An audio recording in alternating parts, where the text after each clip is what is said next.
నాతో కలిపి బిగ్గరగాను స్పష్టంగాను చదవాలని కోరుతున్నాను.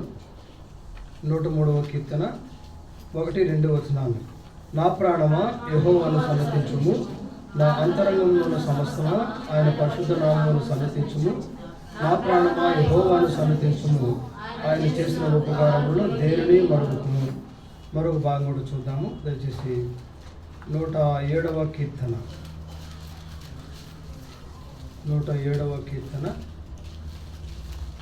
8వ వచన భాగాన్ని కూడా మనందరం కలిపి చదువుకున్నాము. 107వ కీర్తన 8వ వచన భాగాన్ని మనందరం కలిపి చదువుకుందాం. నాతో కలిపి చదవండి. ఆయన కృపను బట్టి నరులకు ఆయన చేయి ఆశ్చర్యకార్యములను బట్టి వారి యెహోవాకు కృతజ్ఞతాస్తుతులు చెల్లించుదురుగాక. చిన్న ప్రార్థన చేసుకుందాం. ప్రభు సాయంత్రం. మహాపరిశుద్ధుడు అయిన ప్రేమగల తండ్రి, నీ ఘనమైన పరిశుద్ధమైన నామాన్ని బట్టి స్తోత్రాలు వందనాలు చెల్లిస్తున్నాము. నీ అనాది కాలపు సంకల్పం చొప్పున మమ్మల్ని అందరినీ కూడా నీవు నీ స్వరక్తం చేత అన్నావు. నేను స్తుతిస్తున్నాం. దయగల మా తండ్రి, నీ యొక్క ప్రణాళికలో మేము భావిస్తున్నాం. దయగల మా తండ్రి, నూతన సంవత్సరంలో మమ్మల్ని ప్రవేశింపజేశావు. నీకే స్తోత్రాలు చెల్లిస్తున్నాము.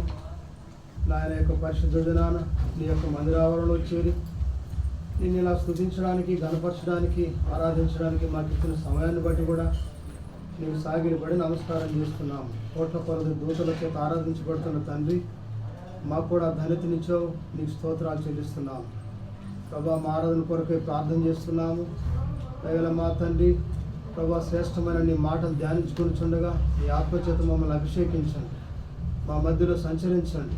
ఎక్కడ 2-3 కూడి నా నామాన్ని ధ్యానం చేస్తారో వారి మధ్యలో ఉంటారని నీవు సెలవిచ్చిన దేవుడు. నీవు మాతో ఉన్నావు. నీకు స్తోత్రాలు. చదవబడిన లేఖన భాగాలను దీవించండి. మరిన్ని లేఖన భాగాల ద్వారా మాతో మాట్లాడుతున్నాండి.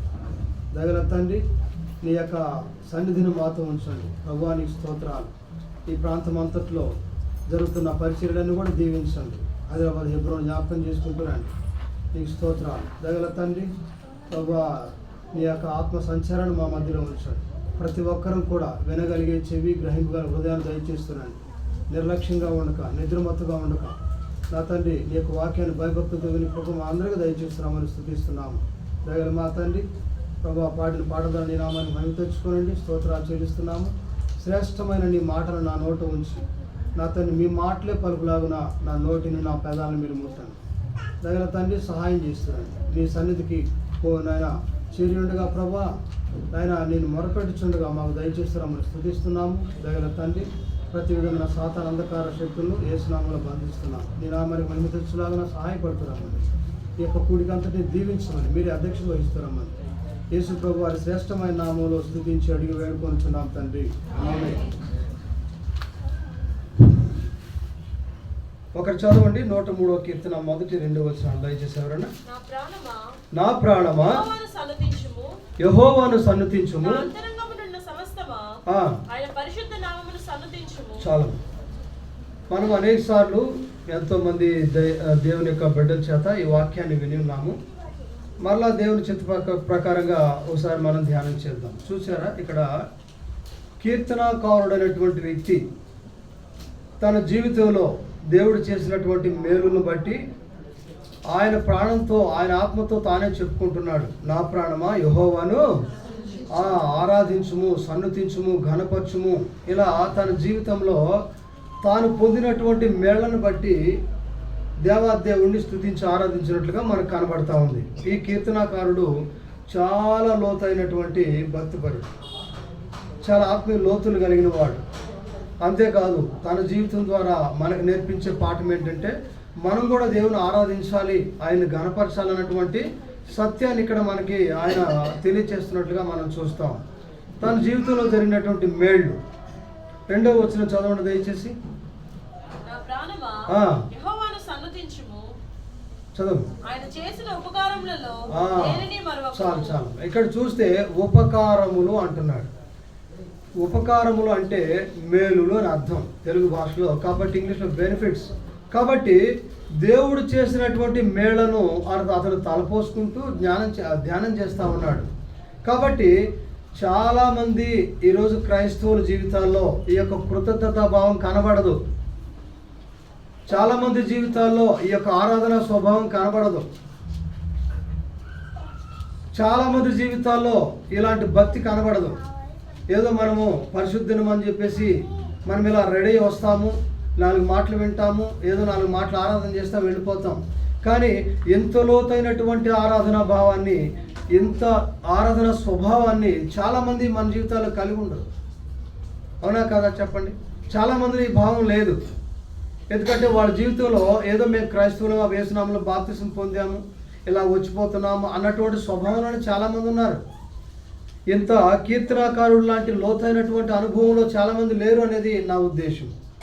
ఎందుకంటే నేను చాలా చోట్ల ఇలా వాక్యం చెప్పడానికి వెళ్తూ ఉంటాను. కనుక నేను గమనిస్తే చాలామంది జీవితాల్లో ఇలాంటి లోతైనటువంటి స్వభావం కానీ, ఆరాధన స్వభావం కానీ వారి జీవితాల్లో కనబడదు.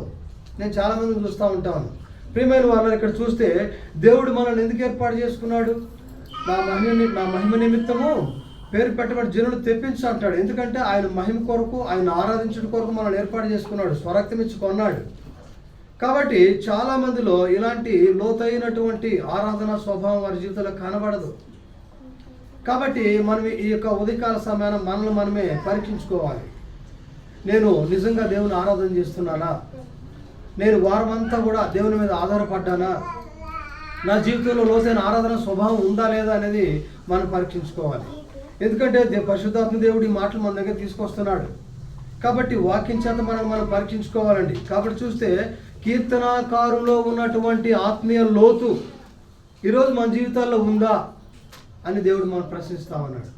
కాబట్టి చేసిన ఉపకారములను, మేలులను బట్టి అతనే తన ఆత్మతో చెప్పుకుంటున్నాడు, నువ్వు దేవుని స్తుతించు, ఆరాధించాలి. అన్ని విషయాల్లో కల్లా గొప్పది ఏంటంటే ఆరాధన, రెండోది ప్రార్థన. కాబట్టి ఆరాధన భావాన్ని ఇతను కలిగి ఉన్నట్లుగా ఈ కీర్తనాకారుడు కలిగి ఉన్నట్లుగా మనకు తెలుసు. కాబట్టి కీర్తన రాసిన వ్యక్తి మనకు తెలుసు, అతను ఉన్నటువంటి ఆత్మీయ లోతు మనకు తెలుసు. చాలా చాలా ఆరాధన స్వభావాన్ని కలిగినటువంటి వ్యక్తిగా మనం చూస్తాం. కాబట్టి ఈ ఉదయకాల సమయాన ఇంతటి ఆత్మీయ లోతు మన జీవితంలో ఉందా ఒకసారి మనం పరీక్షించుకోవాలి. కాబట్టి ఇక్కడ 108వ కీర్తనలో చూసాను, 7వ కీర్తన 8వ వచనం ఒకసారి చదవండి దయచేసి. 7:8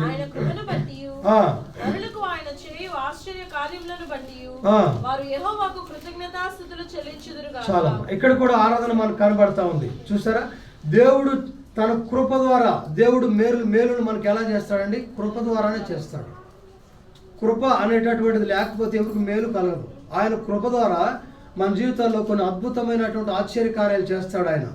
అందుకని మనం అక్కడ అప్పుడప్పుడు స్తుతికులు పెట్టి మనం ప్రకటన చేస్తూ ఉంటాం.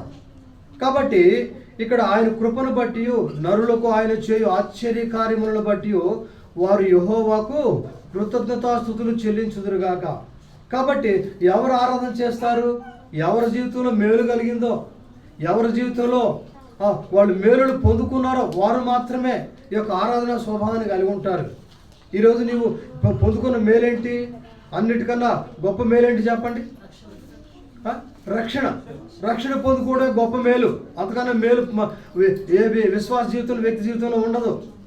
రక్షణ అనేటటువంటిది దేవుడు ఇచ్చినటువంటి మేలు. ఈరోజు చాలామంది రక్షణలోకి రాలేదు. ప్రపంచం అంతా ఎంతోమంది లోకంలోనే ఉన్నారు. రక్షణ అనేటటువంటిది మనకి ఇచ్చినటువంటి గొప్ప మేలు. దేవుడు మన జీవితంలో గొప్ప బెనిఫిట్ అది. కాబట్టి ఇంతకన్నా మేలు మన జీవితంలో అక్కర్లేదు. ఆసాఫ్ గారు చెప్తారు కదా, ఆకాశమందు నీవు తప్ప నాకు ఎవరున్నారు అంటాడు. కాబట్టి అదే గొప్ప మేలు. దేవుణ్ణి కలిగి ఉండడమే గొప్ప మేలు. ఎంతకన్నా గొప్ప మేలు ప్రపంచంలో ఏది లేదండి. కాబట్టి గొప్ప మేలు ఏంటంటే దేవాతి దేవుణ్ణి కలిగి ఉండడం, ఇచ్చిన రక్షణను బట్టి మన రక్షణ భయముతోనూ వణుకుతోనూ కొనసాగించడమే గొప్ప మేలు. ఎంతకన్నా గొప్ప మేలు అనేటటువంటి ఉంది. మనం ఆశీర్వాదాలు పొందుకోవడానికి మేలు కోసం ఇంకా ఎదురు చూడొచ్చు, కానీ తప్పే లేదు. కాబట్టి గొప్ప మేలు అనేటటువంటి రక్షణ.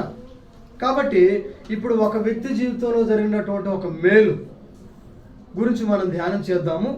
మనం ఆరాధనలోకి వెళ్ళిపోదాం. మనకు సమయం నేను లేట్గా వచ్చాను కాబట్టి సమయం సరిపోదు, త్వరగా చెప్పేస్తాను. దయచేసి ఒక వ్యక్తి జీవితంలో దేవుడు చేసినటువంటి మేలు, ఎవరు ఆ వ్యక్తి అనేది మనం చూస్తే రూతు గ్రంథము దయచేసి రండి. 1వ అధ్యాయం 4వ వచనం చదవండి. రూతు గ్రంథము 1వ అధ్యాయం 4వ వచనం.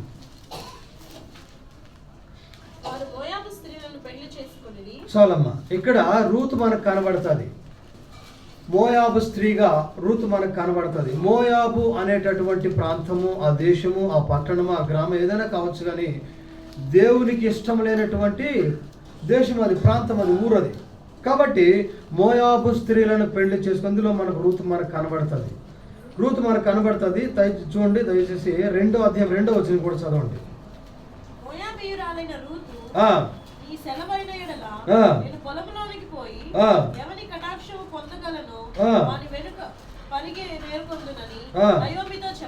చాలమ్మా. ఇక్కడ మనకు రూతు కనబడుతుంది. రూతు ఎవరు చెప్పండి? ఏ ప్రాంతం నుంచి వచ్చింది? మోయాబీరాలుగా మనకు కనబడుతుంది. కాబట్టి అసలు ఈ మోయాబ్ అనే ప్రాంతం ఎక్కడి నుంచి వచ్చింది? మోయాబ్ అనేటటువంటిది ఏంటి? ఆది కాండము దయచేసి చూడండి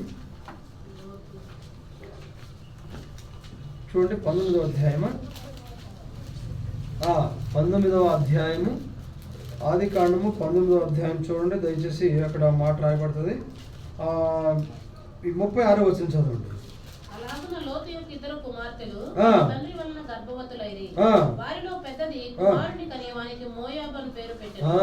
మోయాబ్ అని పేరు పెట్టెను. మోయాబు అక్రమమైన సంతానం నుంచి వచ్చినటువంటిదిగా మనకు కనబడతా ఉంది. దేవునికి ఇష్టం లేని సంతానం ఇది. ఆ ప్రాంతం నుంచే రూతు వచ్చినట్లుగా మనకు తెలుసు. కాబట్టి ప్రియమైన వాళ్ళ రూతు మోయాబు ప్రాంతంలో పాప సంబంధమైనటువంటి కర్మ సిద్ధాంతాల్లో కూడుకున్నటువంటి వ్యక్తిగా మనం రూతును చూస్తాం.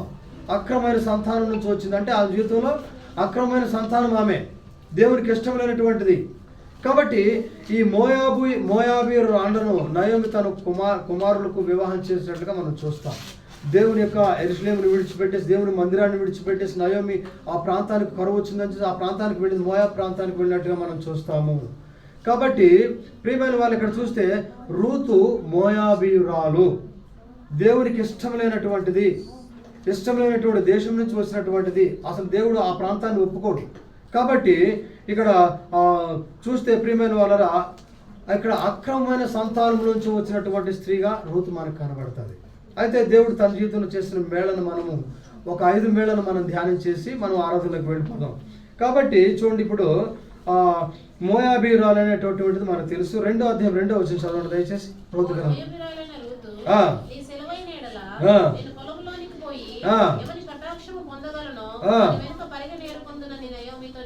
చెప్పగా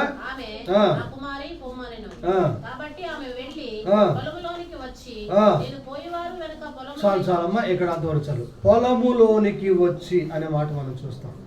మోయాబీరాలు రూతు యెరూషలేములో ఎవరి ప్రాంతానికి వెళ్ళింది? ఆ బోయజు అయినటువంటి ఆయన పొలంలోనికి వచ్చినట్లుగా మనం చూస్తాం.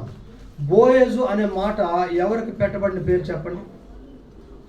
బోయజు అనే మాట పేరు ఎవరికి పెట్టబడింది? యేసు ప్రభు వారు కూడా బోయజుడు, మంచి బోయజుడు అనే పేరుంది. ఆయనే అసలు బోయజుడు, అంటే మంచి బోయజుడు అని యేసు ప్రభు వారిని చెప్తాం. కాబట్టి ఇక్కడ ఎక్కడికి వచ్చింది ఆమె? బోయజు పొలములోనికి వచ్చింది. పొలము అంటే ఏంటి? దేవుని యొక్క పరిశుద్ధ గ్రంథం ప్రకారంగా పొలం అంటే ఏంటి చెప్పండి? పొలము అంటే 3 అర్థాలు వస్తాయి. ఒకటి ఏంటంటే పరలోక రాజ్యం, రెండోది దేవుని యొక్క మందిరం. అతడు పరమగీతాల గ్రంథం 2వ అధ్యాయం చూస్తే చూడక్కర్లేదు. అతడు నన్ను తన విందుశాలకు తోడుకొని పోయి అని అక్కడ మాట కనబడుతుంది. అదే మత్తయి సువార్త 20వ అధ్యాయంలోకి వెళ్తే అక్కడ 25వ అధ్యాయంలో మనం చూస్తే ఆయన ఆ పెళ్లి అంటే ఆ తలుపు తీయబడినప్పుడు పెళ్లి విందుకు వెళ్ళిన రాయబడుతుంది. అంటే పొలము అంటే దేవుని యొక్క మందిరముగా మనం ఇక్కడ చూడాలి. ఆమె ఎక్కడికి వచ్చింది? బోయజు పొలంలోనికి వచ్చింది. యేసు ప్రభు వారికి సాదృశ్యంగా ఉన్నటువంటి బోయజు పొలంలోకి వచ్చింది ఆమె. కాబట్టి అంతవరకు ఆమె అన్యురాలు. ఇప్పుడు దేవుని యొక్క ఇంటిలోనికి వచ్చినట్లుగా, దేవుని యొక్క అంటే పొలంలోనికి వచ్చినట్లుగా, దేవుని యొక్క మందిరంలోకి వచ్చినట్టు మనం జ్ఞాపకం చేసుకోవాలి. అంతకుముందు అన్యురాలు. ఒక అన్యుడు రక్షించబడి యేసు ప్రభు వారి దగ్గరకు రావడాన్ని ఈ యొక్క భాగం మనకు సూచిస్తూ ఉంది. కాబట్టి ఇక్కడ చూస్తే మోయాబీరు అయినటువంటి రూతు బోయజు పొలంలోకి వచ్చింది. ఇదేం తెలియజేస్తూ ఉందంటే ఒక పాపి అయినటువంటి మనుషుడు యేసు ప్రభు వారి దగ్గరకు రావడాన్ని సూచిస్తూ ఉంది. దాన్ని మనం అలా అర్థం చేసుకోవాలి. కాబట్టి యేసు ప్రభు వారి దగ్గరకు వచ్చినట్లుగా రోమపత్రిక మీరు చదవండి, అక్కడ రాస్తాడు కదా, మనము పూర్వము అనులం అంటాడు. తర్వాత దేవుని దగ్గరికి, ఇప్పుడు మీరు పాపమును విడిచిపెట్టి దేవుని దగ్గరికి వచ్చిస్తారని రాస్తాడు. మీరు 3-4 అధ్యాయాలు చదవడం ఇంటికి వెళ్ళి చదువుకోండి, పర్లేదు. కాబట్టి అక్కడ వివరణ అంతా రాస్తాడు. అంటే అన్యురాలైనటువంటి ఈమె బోయజు పొలంలోనికి వచ్చినట్లుగా, దేవుని ఇంటిలోనికి, దేవుని మందిరంలోకి వచ్చినట్లుగా మనం చూస్తాం. దేవుని దగ్గరకు వచ్చినట్లుగా, పాపి అయినటువంటి ఒక మనుష్యుడు విశ్వాసం ఉంచి యేసు ప్రభు వారి దగ్గరకు వచ్చినట్లుగా మనం అర్థం చేసుకోవాలి. కాబట్టి బోయజు పొలంలోనికి వచ్చింది. రెండో మాట చూద్దాం దయచేసి. ఇది మొదటి అంశంగా గుర్తుపెట్టుకో. అన్యురాలైనటువంటి ఆమె బోయజు పొలంలోనికి వచ్చినట్లుగా మనం చూస్తున్నాం. అంటే పాపి అయిన మనుషుడు యేసు ప్రభు వారి దగ్గరకు వచ్చినట్లుగా, అంటే విశ్వసించి యేసు ప్రభు వారి దగ్గర రావడాన్ని ఇది మొదటి మేలుగా మనం చూస్తాం. రూతు జీవితంలో ఆమె అంతకుముందు మోయాబీయులు అక్రమ సంతానం నుంచి వచ్చినటువంటిది, పాప సంబంధమైన సిద్ధాంతాలతో ఉన్నటువంటిది, చీకట్లో ఉన్నటువంటిదిగా మనం చూస్తాము. అయితే బోయజు పొలంలోనికి వచ్చినట్లుగా మనం చూస్తాం. పాపి అయిన మనుష్యుడు యేసు ప్రభు వారి దగ్గర రావడాన్ని ఈ మాట సూచిస్తూ ఉంది. రెండో మాట చూడండి దయచేసి. రెండో అధ్యాయం 3వ వచనం చదవండి. రూతు గ్రంథం. కాబట్టి ఆమె వెళ్ళి పొలంలోనికి వచ్చి చేను కోయువారి వెనుక పొలంలో ఏరుకొనెను. ఏరుకొనెను అంటే ఏంటి చెప్పండి? వాక్య ధ్యానం చేయడం. ఇదన్నీ ఆత్మీయ అర్థాలు అన్నమాట. ఏరుకొనుచుండెను, వాక్యాన్ని భుజించడం. ఎస్కేత చెప్తాడు, ఈ యొక్క పుస్తకాన్ని నువ్వు భుజించమని. వాక్యాన్ని తినడం, వాక్యాన్ని పొందుకోవడం, దేవుని యొక్క ఆ సారాంశాన్ని గ్రహించడం. కాబట్టి ఏరుకొనుచుండెను. తర్వాత చదువు. ఆ పొలములో ఆమె పోయిన భాగము ఎలీమెలెకు వంశం వాడైన బోయాజుది. చాలు. కాబట్టి ఇక్కడ మనం చూస్తాము. ఇప్పుడు 4వ వచనం చదవండి. 9వ వచనం చదవండి. 9, 2వ అధ్యాయం 9. వారు పోయి చేను కనిపెట్టి వారిని వెంబడించుము. నిన్ను ముట్టకూడదని యవనస్తులకు ఆజ్ఞాపించి ఉన్నాను. నీకు దాహమగునప్పుడు కుండల యొద్దకు పోయి. చాలు. ఈ మాట మనం ధ్యానం చేద్దాం. దాహమైనప్పుడు కుండల యొద్దకు వెళ్ళి. ఇక్కడ నీరు మనకు కనబడుతుంది. దాహము నీరు 2 అవసరాలు తీరుస్తుంది. ఏంటి చెప్పండి? మనకు దాహం తీరుస్తుంది. రెండోది శుద్ధీకరణ ఆచారణ కలిగింది, మనం శుద్ధి చేస్తుంది. అంటే బాప్తిస్మంలో శుద్ధి పొందుతాంగా, వాటరే కదా. కాబట్టి మన బాడీని శుద్ధి చేసుకుంటాం కదా. అంటే నీరు 2 కారణాలు కలిగి ఉంటుంది. మొదటి ఏంటంటే చూస్తే దాహాన్ని తీరుస్తుంది, రెండోది శుద్ధీకరణ ఆచరణ మనం శుద్ధి చేస్తుంది. కాబట్టి ఇక్కడ నీకు దాహం అగునప్పుడు కుండల యొద్దకు వెళ్ళి ఆ యొక్క నీరు తాగమని చెప్పాడు. అందుకనే యోహాను సువార్త 3వ అధ్యాయంలో ఈ నీరు త్రాగు, అంటే 4వ అధ్యాయంలో సమరయ స్త్రీతో దేవుడు చెప్తాడు. ఏమంటాడు? ఈ నీరు త్రాగు ప్రతివాడును నేనిచ్చు నీళ్లు త్రాగువాడు. అంటే ఆ నీరు దేనికి సాదృశ్యము? వాక్యానికి సాదృశ్యం అండి. నీరు దేవుడు చెప్పినట్టుగా వాక్యానికి సాదృశ్యం. ఈ నీరు త్రాగువాడు ఎప్పుడు దప్పికొనడు. కాబట్టి ఆ నీరు ఏం చేస్తా ఉంది? రక్షణ దయచేస్తా ఉంది. దేవుళ్ళకి తీసుకొచ్చిన తర్వాత మనం శుద్ధి చేస్తా ఉంది ఆ నీరు. కాబట్టి ఆ యొక్క బాప్తిసం దేనికి గుర్తు అంటే రక్షణ పొందుకోవడానికి గుర్తు. కాబట్టి నీకు దాహమగునప్పుడు కుండల యొద్దకు వెళ్ళి నీరు త్రాగుమన్నాడు. కుండల యొద్ద అంటే మీకు ఇంకొక అర్థాన్ని కూడా చెప్తానండి.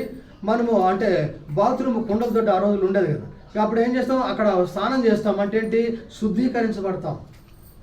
2 రకాల అర్థాన్ని ఇస్తుంది. ఈ నీరు త్రాగువాడు అన్నిటినీ దప్పికొనడు అన్నాడు, వాక్యానికి సాదృశ్యము. కుండల యొద్ద ఏం చేస్తాం? మన బాత్రూంలో స్నానం చేస్తాం, అంటే శుద్ధీకరించబడతాం. ఇప్పుడు ఈ యొక్క రూతు రక్షణ పొందుకోవడం దానికి గుర్తుగా ఆ యొక్క కుండల యొద్దకు వెళ్ళు అన్నాడు. ఎవరు? ఆ యొక్క దేవుని యొక్క స్థానంలో ఉన్నటువంటి బోయజు. మంచి బోయజుడు అంటే యేసు ప్రభు వారు. అంటే కానీ బోయజు కాదండి, యేసు ప్రభు వారి పేరు బోయజుకు పెట్టబడింది. కాబట్టి ఇక్కడ ఆయన చెప్తున్న మాట ఏంటి? కుండల నీకు దాహం అగినప్పుడు దాహం తీర్చుకో, శుద్ధీకరించబడు. అంటే యోహాను సువార్తలో ఆ యొక్క నికోదేముతో ప్రభువారు ఏం చెప్తాడు చెప్పండి? క్రొత్తగా జన్మించితేనే కానీ అంటే వాడు రక్షణ అంటే ఆ క్రొత్త జన్మను పొందుతున్నాడు. అర్థమైంది? కాబట్టి వాటర్ ఏం చేస్తూ ఉంది? మనకు బాప్తిస్మం ఇస్తూ ఉంది, అంటే మనకు రక్షణ దయచేస్తూ ఉంది. మనము శుద్ధీకరించబడి ప్రభువులోనికి వచ్చినట్టుగా రక్షణ పొందుకున్నటువంటి మేలు, 2వ మేలును కలుగజేస్తుంది. కాబట్టి ఇప్పుడు ఈ యొక్క రూతు రక్షణ పొందినదాయను. మొదటి మేలేంటి? యేసు ప్రభు వారి దగ్గర రావడాన్ని సూచించింది. బోయజు పొలంలోనికి వచ్చింది. ఏ మేలు పొందుకుని? 2వ మేలుగా చూస్తే రక్షణ పొందుకున్నది. కాబట్టి కుండల యొద్ద నీకు దాహమగునప్పుడు తాగుము, శుద్ధీకరించబడని చెప్పాడు. కాబట్టి మనం కూడా నీటి చేత బాప్తిస్మం పొంది రక్షణ పొందుకున్నాము. ఇది 2వ మేలు. కాబట్టి పొలంలోనికి రావడము, యేసు ప్రభునందు విశ్వాసం నుంచి దేవునిలోకి రావడం ఒక మేలైతే, ఆయన ఆకర్షించాడు. చాలా మాటలు ఉన్నాయి, లోతైన మాటలు చెప్పండి, సమయం సరిపోదు. ఆయన ఆకర్షించగలిగిన వాడు. ఆయన మాటల చేత, ఆయన ఇతరులను ఆకర్షించగలిగే స్వభావాన్ని కలిగిన వాడు. అందుకనే బోయజు మాటల చేత రూతు ఆకర్షించబడింది. కింద భాగంలో మనం చూస్తాం ఆ మాటల్ని. కాబట్టి ప్రియమైన వాళ్ళరా, ఇప్పుడు యేసు ప్రభు వారు తన మాటల చేత ఆకర్షించబడే కదా మనం దేవుళ్ళకి వచ్చింది. యేసు ప్రభు వారు మాటలంది విశ్వాసం వచ్చే కదా. ఆయన మాటలు అంటే శ్రేష్టమైన మాటలు, ఆకర్షించగలిగిన మాటలు, ఆయన మాటలు విని మనం రక్షణలోకి వచ్చాం. నేనైతే పూర్తిగా అన్యుణ్ణి. కాబట్టి యేసు ప్రభు వారు మా ఇంటి ముందు ఒక చర్చ జరిగేదండి. నేను 14 సంవత్సరాల చర్చికి వెళ్ళలేదు. కాబట్టి ఓ దినాన కొన్ని మాటలు నన్ను పట్టుకున్నాయి. అంటే ఆయన ఆకర్షించువాడు, అంటే ఆయన పొలంలోనికి వచ్చాము, తర్వాత రక్షణ పొందుకున్నాము. రూతు జీవితంలో కలిగినటువంటి రెండో, నా కుమారునికి దాహం అగినప్పుడు కుండల ఎద్దుకు వెళ్ళి నీరు త్రాగు, శుద్ధీకరించేవాడు బోయజు చెప్పాడు. కాబట్టి ఇప్పుడు ఆమె రక్షణ పొందుకున్నట్లుగా, రక్షణలోకి వచ్చినట్లుగా మనం చూస్తాం. ఇది రెండో మేలు. అంతేకాదు మన జీవితంలో కలిగినటువంటి కూడా రెండో మేలండి. మనం కూడా యేసయ్య మాటల మీద విశ్వాసం ఉంచి ఆయనలోకి వచ్చాము, నీటి ద్వారా బాప్తిసం పొందాము. కాబట్టి ఋతు జీవితంలోనే కాక మన జీవితంలో కూడా పొందుకున్నటువంటి రెండో మేలు. మూడో మేలు చూద్దాం దయచేసి రండి. 2వ అధ్యాయము 12వ వచనం చదవండి.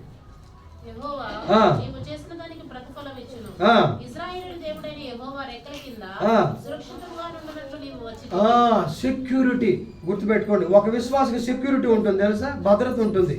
కాబట్టి యెహోవా రెక్కల కింద సురక్షితముగా ఉండుటకు నీవు వచ్చితివి. ఓసారి నేను లాస్ట్ టైం పోయిన సంవత్సరం ఖరేడ్ ప్రాంతానికి 31st నైట్ వాక్యానికి వెళ్ళానండి. అది కూడా పెద్ద చర్చ. అక్కడ నేను దిగులుతో ఉన్నాను. అంటే నాకు ఆ రోజు చాలా దిగులుగా ఉంది ఒక సమస్య గురించి. అది ప్రమాదకరమైనటువంటి పరిస్థితి. నాకైతే కళ్ళల్లో నీళ్ళు ఆగలేదు. అంటే అలా ఉన్నప్పుడు దేవుడు నాతో మాట్లాడాలని అనుకుంటున్నప్పుడు అదే సమయంలో ఈ మాట అక్కడ గోడ మీద రాస్తుంది, యెహోవా రెక్కల కింద సురక్షితముగా ఉండుటకు నీవు. ఆ మాట నన్ను చాలా ధైర్యపరుస్తూ వచ్చింది. అంటే దేవుడు మనల్ని అలాగా తన వాక్యం చేత భద్రపరుస్తాడు, సెక్యూరిటీ ఇస్తాడు. కాబట్టి యెహోవా రెక్కల కింద సురక్షితంగా. ఇప్పుడు మోయాబీరైన రూతు ఏ సెక్యూరిటీ లేనటువంటిది. ఆ ప్రాంతంలో ఎవరు తెలియదు, కొత్తగా వచ్చింది. ఆ ప్రాంతం తన జాతి కాదు, తన యొక్క మనుషులు కాదు, వేరే ప్రాంతం నుంచి వచ్చింది. అక్కడ సెక్యూరిటీ ఎవరండి? ఎవరైనా కల్పిస్తారా భద్రత? నయోమి ఏం చేయగలదు? నయోమి తను కనీసం ఒక పూట భోజనం కూడా ఇచ్చి పోషించలేదు. కానీ ఇప్పుడు భద్రత ఎవరు తీసుకున్నారు? బోయజు భద్రత తీసుకున్నాడు. గుర్తుపెట్టుకోండి, యెహోవా రెక్కల కింద సురక్షితముగా ఉండుటకు నీవు వచ్చితివి నా కుమారి అన్నాడు. కాబట్టి ఒక విశ్వాసకి సెక్యూరిటీ, భద్రత, శ్రేష్టమైన భద్రత మన ప్రభువులో ఉంది. అందుకని యోహాను సువార్తలో మనం మాట చూస్తే 10వ అధ్యాయంలో మనం చూస్తే అక్కడ రాస్తాడు కదా, అవి నా గొర్రెలు నా చేతిలో ఉన్నవి, వాటిని నా చేతిలో నుంచి ఎవడును అపహరింపడు అంటాడు. అంటే ఎంత సెక్యూరిటీ ఉందో చూడండి. ఈరోజు మనం ఆ భద్రత గుర్తించలేము. నీకు తెలియకుండానే దేవుడు భద్రత ఇస్తాడండి. మంచి సెక్యూరిటీ దేవుల్లో ఉంది, మనకేమీ కాదు, గుర్తుపెట్టుకోండి. కాబట్టి అంత భద్రత మోయాబు ప్రాంతం నుంచి వచ్చినటువంటి రూతుకు లభించింది. అంతేకాదు నీకు నాకు కూడా లభించింది. శ్రేష్టమైన భద్రత. అపాయకరమైన పరిస్థితుల్లో, గందరగోళమైన పరిస్థితుల్లో, ఆర్థిక ఇబ్బందుల్లో, అనేక రకాల శ్రమల్లో కూడా దేవుడు మనకు గొప్ప సెక్యూరిటీ ఇస్తాడు. అంత గొప్ప దాత ఆయన. కాబట్టి ఇంకో మాట మనం చూస్తే పరమగీతాల గ్రంథంలో అంటాడు ఎంత భద్రత అంటే, అతని ఎడమ చేయి నా యొక్క తల క్రిందులుగా వచ్చి, కుడి చేయి ఆయన రొమ్ము పాగములు వచ్చిన ఆయన గలిల ఏంటి తెలుసు మీకు? వలయము, గాజు లాంటి వలయం. ఇప్పుడు అతని ఎడమ చేయి ఎక్కడ వచ్చిందంట? ఆ యొక్క షోలమితి కింద భాగం నుంచి వచ్చి తన కుడి చేయి నన్ను ఇలా కవిగిలించుకోండి అంటే, ఇప్పుడు ఆ షోలమితి ఎక్కడ ఉందండి? ఆయన కవిగిల్లో ఉంది. శ్రేష్టమైన సురక్షితమైన భద్రత అంటే అదే. అంత భద్రత దేవుడు మనకి ఇచ్చాడు. కాబట్టి రూతు జీవితంలో మోయాబు ప్రాంతం నుంచి వచ్చి ఏ సెక్యూరిటీ లేనటువంటి, ఏ దిక్కుదరి లేనటువంటి ఆమె జీవితంలో కలిగిన మేలేంటి? సురక్షితమైన భద్రత ఆమెకు లభించింది. చూసారా, ఆ పొలంలోనికి వచ్చినప్పుడు యవనస్తులు ఎంతమంది ఉంటారు? ఆమెను పాడు చేయొచ్చు కదా, ఇంకా ఆమె నానా మాటలు అనొచ్చు కదా, నానా రకాలుగా తిట్టచ్చు కదా, గెంటేయచ్చు కదా. పొలంలో నుంచి గెంటేశారా? తిట్టారా? ఏం చేయలేదు. కాబట్టి వేరే ప్రాంతం, దూర ప్రాంతం నుంచి కొన్ని వేల మైళ్ళ నుంచి వచ్చినటువంటి తన జాతిగా, తన ప్రజలు కాదు వచ్చినటువంటి ఆమెకు గొప్ప సెక్యూరిటీని దేవుడు ఇచ్చాడు. యెహోవా రెక్కల కింద సురక్షితంగా ఉండుటకు నీవు వచ్చితివి. ఇది రూతు జీవితంలోనే కాదు, మనందరి జీవితాల్లో కలిగినటువంటి శ్రేష్టమైన భద్రత. ఇది మేలు. ఇది మూడో మేలుగా రూతుకు కానీ మన జీవితంలో కానీ దేవుడు మనకు దయచేశాడు. అర్థమైందా? శ్రేష్టమైన సెక్యూరిటీ, శ్రేష్టమైన భద్రత ఆయన మనకి ఇచ్చాడు. ఇది మూడో మేలుగా రూతు జీవితంలో కలిగినటువంటి మూడో మేలు కానీ మన జీవితంలో కలిగినటువంటి మూడో మేలుగా మనం దీన్ని ధ్యానం చేస్తాం. మరి నాలుగో మేలు చూద్దాం. మన సమయం లేదు కాబట్టి నేను షార్ట్లో వెళ్తున్నాను టగటగా. కాబట్టి ఇప్పుడు 2వ అధ్యాయము 14వ వచనం చదవండి దయచేసి. 14.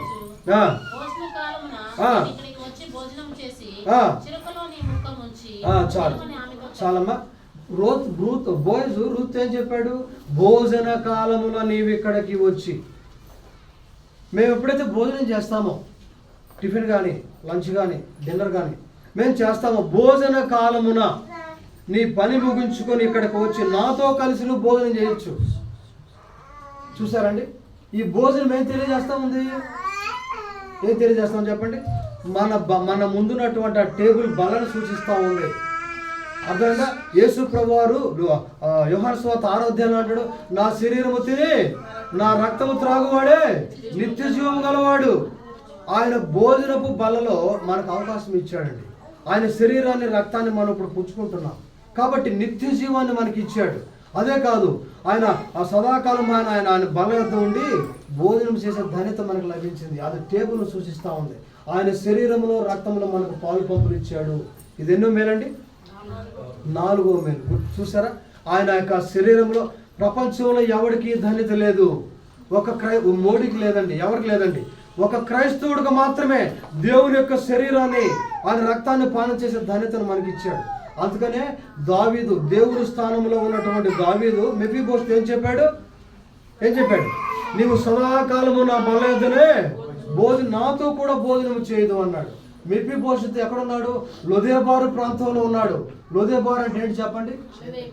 ఎండిన భూమి, దిక్కుదరలేని భూమి, ఎండిన భూమి, వస్త్రాలు ఎండిపోయాయి, తన జుట్టు ఎండిపోయింది, నూనె లేదు. నూనె అంటే ఆ తలకంటే ఆ వాక్యం లేదు. కానీ అతను క్రైస్తవుడే, అంటే సౌలు సంతానం నుంచి వచ్చిన వాడే. ఎండిన భూమిలోకి వెళ్ళిపోయాడు, శాపాన్ని బట్టి శాపగ్రస్తుడు అయిపోయాడు. అక్కడ అతను తినడానికి భోజనం లేదు, పంటలు లేవు, ఎండిపోయినటువంటి పరిస్థితి. అలాంటి పరిస్థితిలో నుంచి ఆ యొక్క యోనాతాను దావీదుకు చేసిన మేలును బట్టి మేలు చేయడానికి దేవుని ఆత్మను పొందుకున్నటువంటి దావీదు యోనాతాను రప్పించాడు. యోనాతాను బట్టి నేను మేలు చేయడానికి సౌలు కుటుంబంలో ఎవడైనా కలడా అని చెప్పి తీసుకొచ్చేసి అతను తెప్పించుకున్నాడు. చూసారా? తన భూమి అంతటా తనకి ఇచ్చాడు. తనకు నూనె ఇచ్చాడంటే మరలా దేవుని యొక్క వాక్యాన్ని ఇచ్చాడు. దావీదుతో ఉండే దేవుని యొక్క వాక్యాన్ని అతను వినొచ్చు, దావీదుతో కలిసి భోజనం చేయొచ్చు. దావీదు అక్కడ యేసు ప్రభువుకు సాదృశ్యం, ప్రవక్తగా ఎంచబడ్డాడు. కాబట్టి ప్రియమైన వాళ్ళరా, ఆ యొక్క దావీదు యొక్క బల్ల దగ్గర కుంటివాడు, దేనికి పనికిరాని వాడు, లెక్క చేయని వాడు. కుంటివాడు ఎవరు లెక్క చేస్తారండి? దేనికి పనికిరాని వాడు ఎంత గొప్ప అవకాశాన్ని కల్పించాడు. సదాకాలము నా బల్ల యొక్క రాజుతో కూడా నువ్వు భోజనం చేస్తావు. అది యేసు ప్రభు వారు మనకు కల్పించినటువంటి 4వ మేలు. చూసారా? ఆయన శరీరంలో, ఆయన రక్తంలో మనకు పాలు పంపులు ఇచ్చాడు. ఇది ఎంత గొప్ప మేలు ఆలోచించేది ఒకసారి. పాప సంబంధమైనటువంటి పద్ధతుల నుంచి మనం దూరపరిచాడు. శ్రేష్టమైనటువంటి ఆ శరీరంలో, రక్తంలో మనకు పాలు పంపులు ఇచ్చాడు.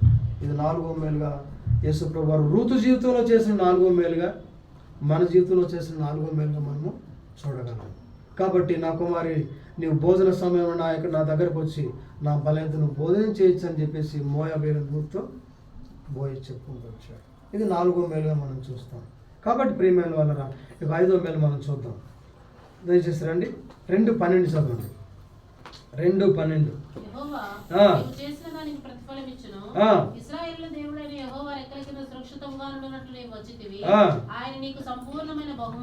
రివార్డ్, 5వ బహుమానం, సంపూర్ణమైన బహుమానం అంటే ఏంటి చెప్పండి? పరలోక రాజ్యాన్ని ఆమెకి ఇచ్చాడు. కింగ్డమ్. అతను బోయజు సామ్రాజ్యం అంతా ఆమెదేక. బోయజు 1000 ఎకరాలకి ఆస్తిపడు ఆ రోజుల్లో, కొన్ని వందల వేల కోట్లకు అధిపతి. ఈ యొక్క ప్రాంతానికి అంతటికి. అంతేకాదు, తన వివాహం ఆడిన తర్వాత, అంతకుముందు వివాహం ఆడిన తర్వాత ఇప్పుడు ఆమె బోయజ్తో పక్కన కూర్చోంది. వివాహం కాకముందు ఆమెని అందరూ ఎలా పిలవచ్చు? పరిగెరుకునే వాళ్ళు ఎవరు లెక్క చేస్తారండి? ఒరే అంటారు, ఓసే అంటారు, అది అంటారు, ఇది అంటారు. ఇప్పుడు బోయజు పెళ్లి చేసుకున్నాడు.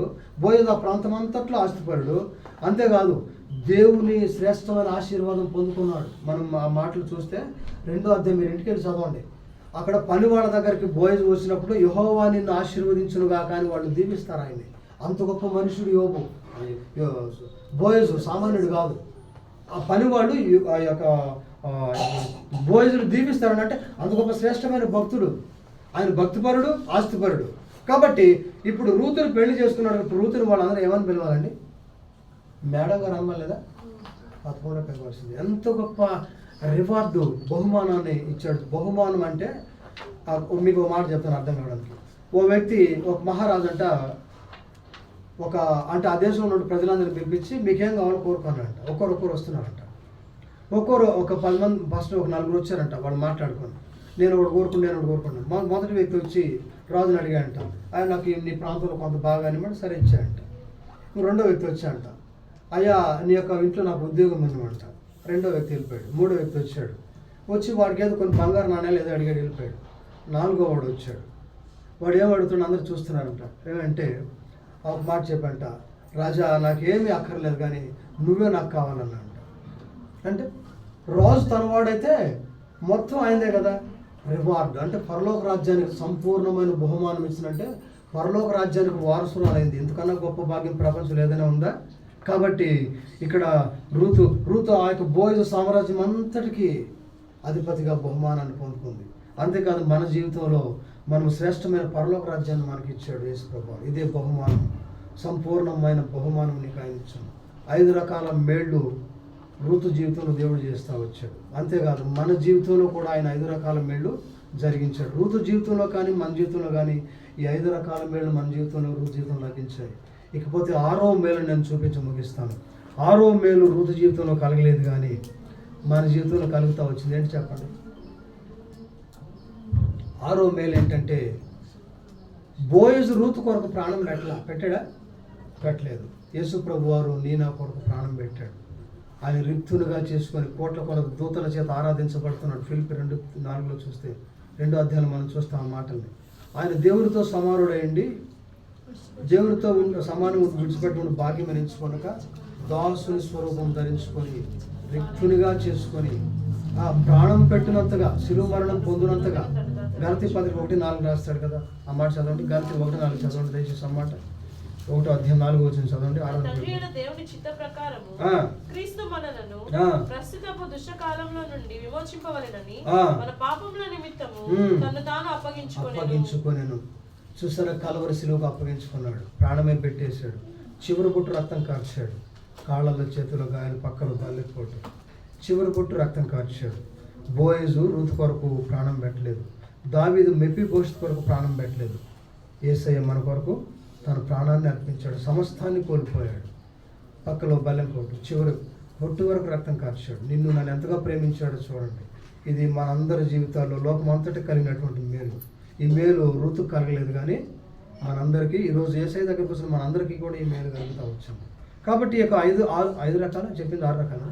6 రకాల మేళను బట్టి మన ప్రభువాన్ని ఆరాధించాలి. యేసయ్య దేవుడితో సమానుడైనటువంటి నీవు నన్ను రక్షించాలని, నన్ను ఉద్ధరించాలని నీవు రిక్తునిగా చేసుకుని దాసుడు అంటే ఎవరంటే చేద్దగాడు. వాడికి ఏమి స్వేచ్ఛ ఉండదు.